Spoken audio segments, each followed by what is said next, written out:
Hi மக்களே, இன்னைக்கு beauty டிப்ஸில் கருத்து போன முகத்தை பளிச்சுன்னு எப்படி ஆக்குறதுன்ற ஒரு பியூட்டிஃபுல்லான பேக்கை பற்றி தான் பார்க்க போகிறோம். மேலும் இது போன்ற பயனுள்ள தகவலுக்கு நம்ம புதுமை தமிழ்ச்சி சேனலை சப்ஸ்கிரைப் பண்ணி ஃபாலோ பண்ணிக்கோங்க. இப்போ அடிக்கிற வெயிலுக்கும் இருக்கிற டஸ்ட்டுக்கும் வீட்டை விட்டு காலை வெளியில் வச்சாலே முகம் கருத்துடுதுங்க. அந்த கருமையை போக்குறதுக்கான ஒரு பியூட்டிஃபுல்லான பேக்கை இப்போ பார்க்கலாம்.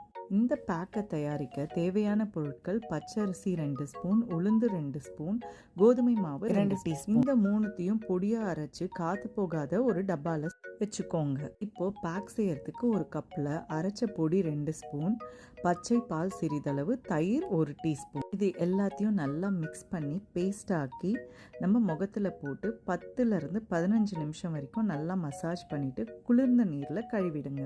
முகம் மட்டும் இல்லைங்க, கை காலுக்கும் இந்த பேஸ்ட்டை பயன்படுத்தலாம். முடிந்த அளவு வாரத்தில் 1 இல்லைன்னா 2 தரம் கண்டிப்பாக பயன்படுத்திட்டு வர பெஸ்ட் ரிசல்ட்டை பார்க்கலாங்க. இந்த அழகான அழகு குறிப்பை நமக்காக கொடுத்தது பிடி beauty tips contest winner miss Aruna Srinivasan.